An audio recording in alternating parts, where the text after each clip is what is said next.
Welcome back to Sunrise Radio. Still talking about the preparations for the forthcoming November elections. What happens on November 16 in Kogi, well, remains to be seen. But before we get back to the resident electoral commissioner, you heard what he said about preparations and how decisions will be ultimately taken from Abuja. So whatever call there are for him to stand down is misguided. Yeah, I heard him clearly. I think INEC is driven by what I'll refer to as an institutional corruption. They will have to do a lot to regain the confidence of Nigerians. I say so with all sense of responsibility because I had INEC people engaged, which included the chairman. And I referred them clearly to the section of the laws that they shouldn't allow what is going on today go on in terms of the saying that disqualification and the inclusion of candidates or parties, because any of such things is deep into our public funds. And they will have to call for money, they'll have to reprint ballot papers, they have to do a lot of things to include just one person that is excluded. And that will mean destruction of every other thing they have prepared. And one step of that is taking money. And every money is appropriated by them. And what they are appropriating is public funds. I see that completely. That this is just an avenue. They know technically that this is going to happen. And this will be a means for them either to prove to their, there's a saying that whoever that pays the piper dictates the tune. To prove to them there's something that happened and this has returned and it's going to cost Nigerians money again. Well, Professor Apam, speaking about the preparations and the big day, is it in your position to call for meetings with political parties in the state? Is there anyone scheduled now that this judgment has come through?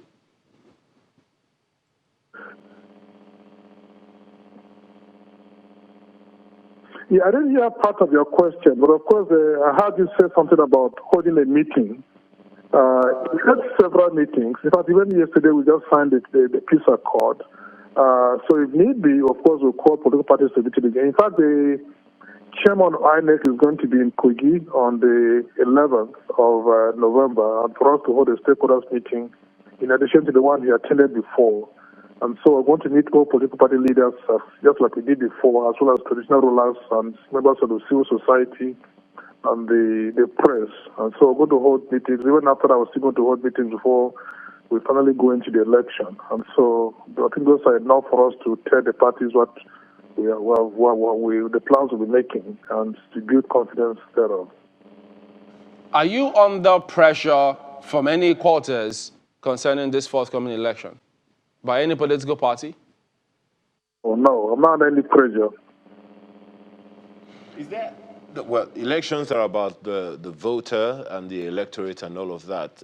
One wonders, with all of the calls that INEC has been making about the possible skirmishes, electoral unrest here and there, I don't know how far-reaching voter education has gone in ensuring, in calling the confidence of the public to come out and vote when eventually, this election comes out.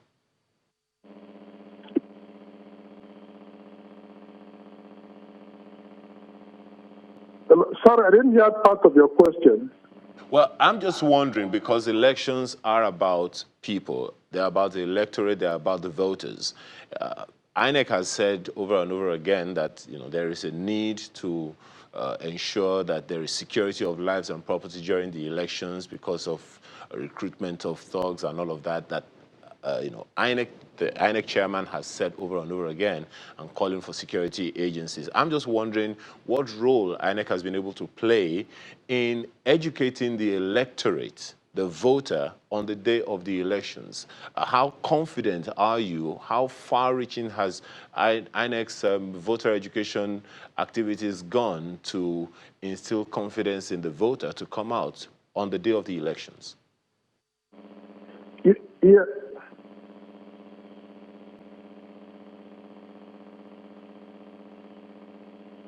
Hello. Just like you said, on the issue of security, you rightly said we've been holding meetings with the agencies.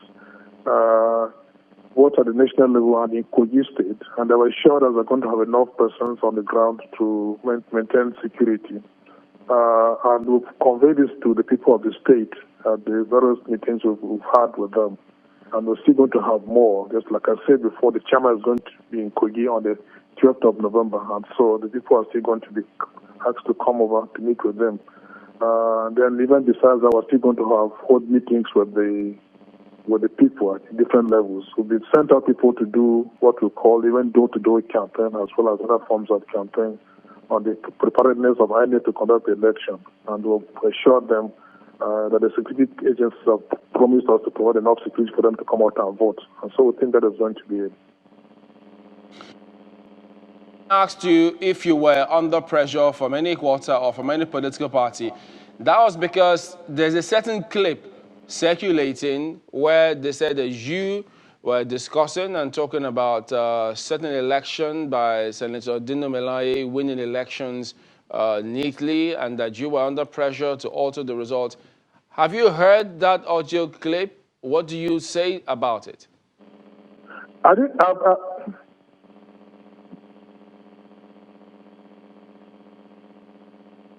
Yeah, I've heard it. I didn't say anything like that. I didn't say anything like that. In any case, what I've heard hasn't conveyed any meaning. If, for any reason, somebody said I was under pressure not to declare Dino Melaye, in any case, he was declared. And so I wonder what that is supposed to, what the maker of that video intends to achieve by releasing that. But just to say that I'm not under any pressure from anyone to work for any particular candidate. But was that your voice? It got superimposed. It was your voice superimposed?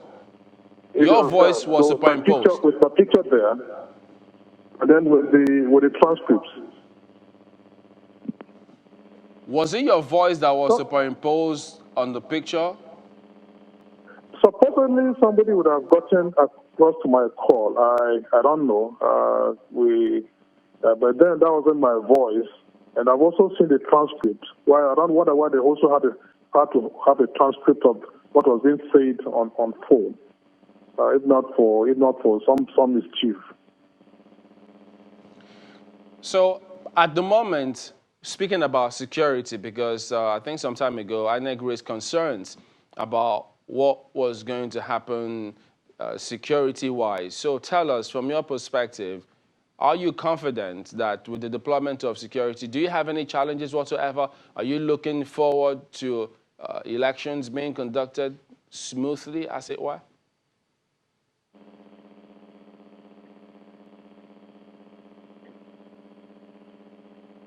No, we don't have any challenges. Like I said before, we have had meetings with the security agencies that assured us that are going to provide enough security personnel at every point, both at our pooling units, the racks, the collation centers, and in fact in our offices. And so we are confident that we're going to have enough security personnel. Just as you can see in your picture, those numbers of vehicles in our state. And even just 2 days ago, we met with them, and they assured us we're going to provide enough security, man. In fact, the commissioner of police has said we are lucky that this is an off-season election, so they're going to deploy policemen from other states. We're going to have enough at every point to ensure that we have maximum security for us to conduct elections. So, Professor, perhaps in continuation and in efforts to continue building confidence and interaction with political parties, we do have Honorable Emeka Atuma here with us. He's the organizing secretary for the SDP. He likes to get a question across to you, so just hang on for a moment for his question. Go ahead, please. Prof, just one question. Like I said earlier, that INEC need to do a lot in regaining people's confidence. In the last National Assembly election in Kogi State, you presided over that election and we had a very, very bad experience within the Kogi Central Senatorial District. You are aware of all that happened in Kogi Central Senatorial District, where election results were mutilated, and the real results were rejected by your commission, and the mutilated results were accepted, and a candidate was declared the winner of that election. That said, Are we expecting such a thing again in this governorship election? Are we going to see an election that will be freely conducted without any hitch, either by the support of the commission or any other agencies that will back the commission in permeating things that are unright to the people of Kogi?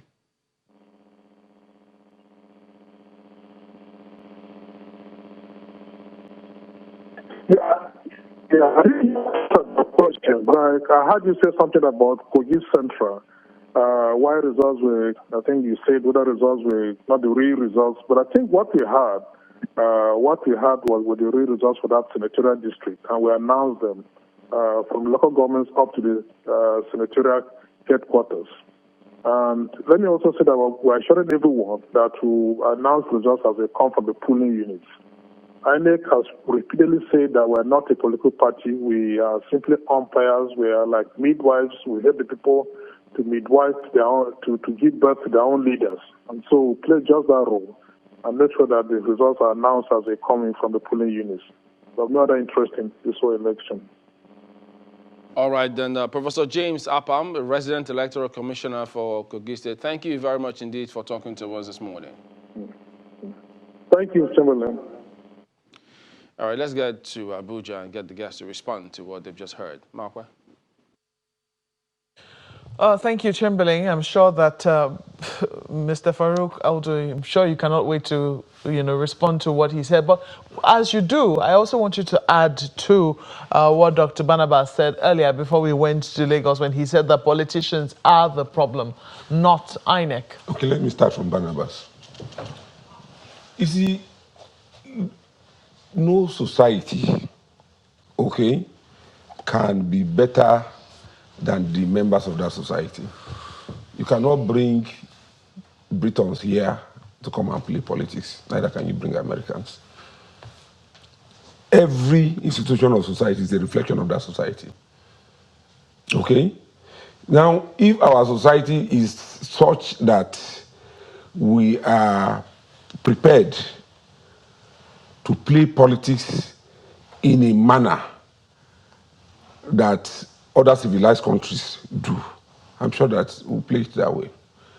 When you sit down, you are going from door to door, you are canvassing for votes, somebody else sits down in government house, he gives guns to people, he arranges INEC electoral officers and all that, and when the people come to vote, his government will come and shoot, they will run away, and at the end of the day, his candidates are declared winner.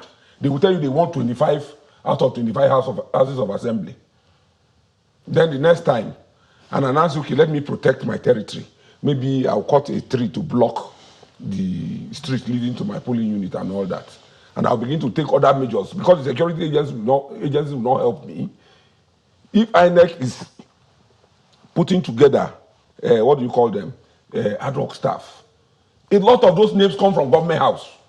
And I challenge them to deny. I challenge Professor Apam to deny that. As I talk to you, the election we are going to do in Kogi, they have a map of polling units where they will deploy certain people to. I'll give you an example. The electoral officer of Ida was an assistant electoral officer. And what our intelligence, from our intelligence, is not qualified to even be an electoral officer yet. He has been transferred to Ukene for this election. Do you have proof of what it is that you're saying? Hard evidence? Because the allegations, they are not just allegations, it's very simple. They are weighty allegations that you're making against the umpire. Was he either until recently, has he been transferred to Ukene? What was the reason for that transfer? Was there a mass transfer of electoral officers across Kogi State? Why did they single him out? Isn't that the prerogative of INEC? Isn't that the prerogative of INEC to transfer whoever it is that they want to transfer? When you say that the person, 1 minute, when you say the person is not qualified, yes, it raises huge questions. I mean, it means that you have seen the person's qualification and you don't meet up. And you must have had evidence of some of the things that you say. Otherwise, the courts are there. Yes, we're ready to face them in court. As a matter of fact, if you allow me, I will say a lot of things and challenge them to take me to court. The truth of the matter is, if we want to be talking about bringing court level or legal level evidence to issues like this, at the end of the day, the evil people will win. That is the truth of the So matter. should we just go ahead and be making wild allegations The without evidence? The fact that allegation, okay, what am I supposed to do? I'm supposed to go and photograph, for instance, somebody rigging. If I don't have the photograph of the person rigging, I cannot say he has rigged, even when the figures show that he has rigged. If you say that, whoever alleges must prove. That's what it says. Yes. If you have a picture, by all means, it will help. We can give proof. We can leave evidence that you can, on your own, judge whether it's a proof or not. But the point we're making is this. Take, for instance, Professor Apam. On September 17th, he said that the election in Kogi State, the November 16 election, is doomed to be marred by violence. On October 10th, the DIG that you just saw on TV said that some people, of course he even said that here, that some people were training militias for this election. Did you not hear your own candidates talk to security agencies during the INEC engagement with stakeholders in Kogi State, raising fears over arms and ammunition? Exactly, that's the same thing I'm saying. The general fear, yes, and that is, I think, even everybody shares that, is that the elections in Kogi may be violent. The governor of the state says it's not as the media is painting it. That was what he said. But if it is going to be, or whether or not it will be, people will say that it will lie largely in the hands of politicians. That is not INEC. It's not in the hands of politicians. Look, the governor talking is the chief security officer of the state. In the last election, February-March election, 10 people, a record 10 people. For the first time in Kogi State, a record 10 people were killed. All of them were members of the PDP. All.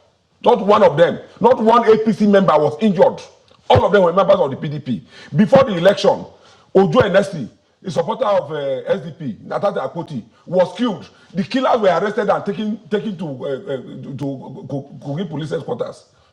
They confessed to the killing. It's on video. So what happened to them? What happened was that after the confession, an officer from the government house in Kogi came and took those people away. Today they were not prosecuted. And Kama caught up with one of them, Ojo Adi or something like that. In NEPA or AE Abuja Electric Development Company vehicle knocked him down. He died. One of the guys who was confessing on video, he died shortly after they refused to prosecute him. In my own local government, a guy, Abu Simon, was killed on the day of the House of Assembly. As a matter of fact, I left just about 20 minutes when the fellow was killed. The guy who led the people to kill him, we know his name. I don't want to call his name because we need to go to Lagos now. We have another guest waiting on the phone for us. All right. Well, we do have Hakeem Busari, who is the Commissioner of Police in Kogi State. He joins us via the phone from Lokoja. Good morning, and thank you for joining us. Well, I don't know if you heard some concerns raised by guests who are participating in the elections in Kogi this morning on the program about security concerns. What can you tell us about preparations concerning security for the elections? Good morning. Thank you for having me. The Nigerian police is fully prepared for the forthcoming election. The Inspector General of Police has approved a total of over 35,000 police personnel to come and police the forthcoming election. And he has approved the deployment of 8 security personnel every polling unit, and all the exits and in and exit of the Kogi State is going to be manned by our special forces, that's the PMF. So we also, the special forces,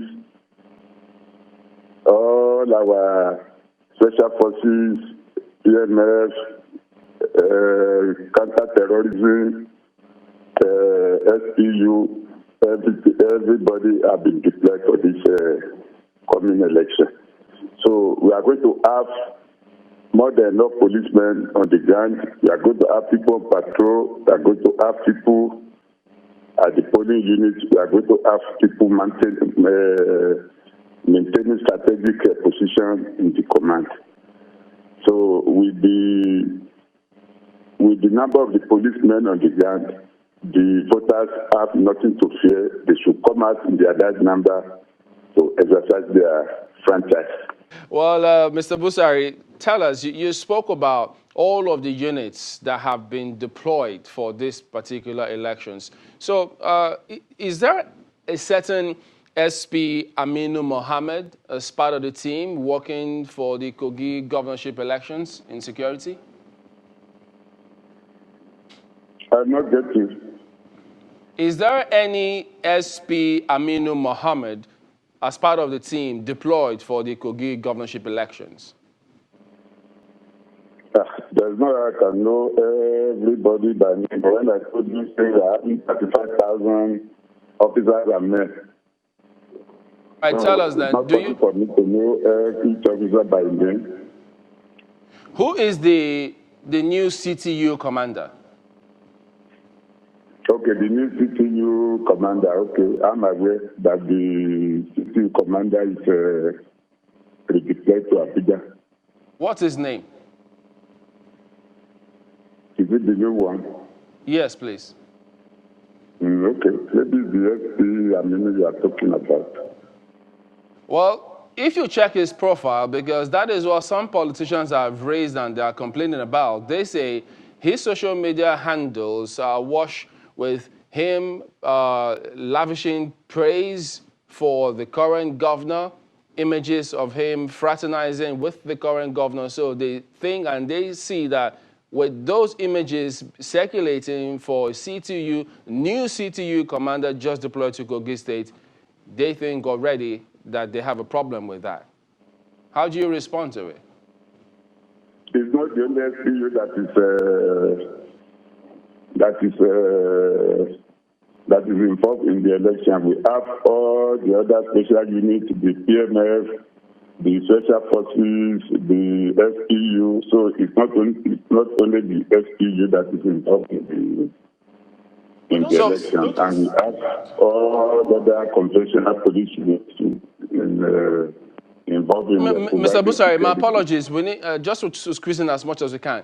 Is it okay for an officer deployed to head the CTU, just from what you said, to be seen fraternizing or supporting a candidate? Is that okay?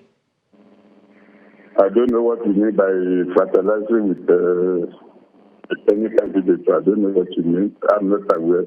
I will check. I will have to check if there's anything like that, but I don't know what you mean by somebody fraternizing with...